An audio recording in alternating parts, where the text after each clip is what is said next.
I have to confess, I was actually surprised that Putin attacked, actually crossed the borders, and the way that he did in a full scale World War II kind of attack that just struck me. As my sister, who's about my age, called me and said, I thought they told us when we were in high school that this would never happen again. I mean, we were children of the Cold War, and it strikes me that it's very very difficult to exercise restraint in the face of that.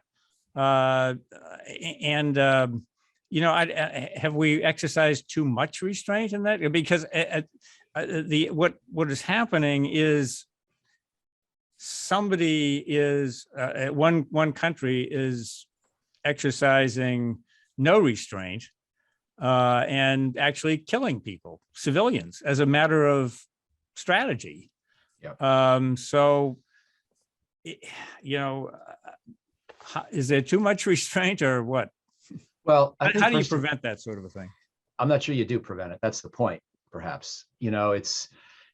It's always in our DNA as Americans, at least, in our post-1945 DNA, to see something terrible going on in the world or something that could become dangerous. And we think we see it in the early stages. And rather than, again, watch a Hitler figure, at Munich in 1938, bamboozle the world into giving him some initial concessions and then doing far worse things, we try to intercede earlier.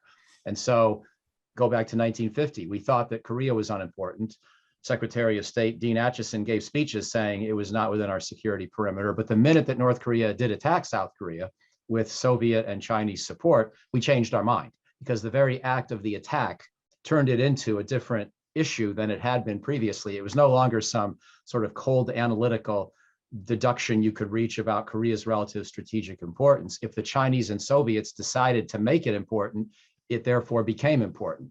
That's essentially what happened in our thinking. To me, it's a fascinating study, and it really is worth spending some time on. Not that we're going to go into it in detail today, but that 1950 example really shows how Americans want to do something and how we've learned or overlearned the lesson of how the West failed to confront Hitler in the early phases. And we tend now to overcompensate. And we also have humanitarian impulses, and we want to stop carnage. Now, we usually do a mediocre job once we decide to intervene. I'm not saying we're some great country that has wonderful motives and wonderful execution. I think we're more like a blumbering giant that tends to get it right by the end, but starts off in most of these cases pretty badly. And we've certainly seen in Iraq and Afghanistan, we can put in a lot of effort and not achieve great outcomes. But I think there is this tendency and temptation to want to do something, and that has often gotten us into trouble. We don't just go looking for wars because we enjoy them. So there's always that, if you go back and you do the sort of the diagnostics about why we got into Korea, Vietnam, Iraq, Afghanistan, nobody was out there saying it's going to be fun. It wasn't like, Teddy Roosevelt's Rough Riders of the late 1800s who were almost looking for a fight. We haven't had that attitude, but we have had the attitude that we hate to stand by and watch terrible things happen, especially when those terrible things could then snowball and jeopardize our direct interests.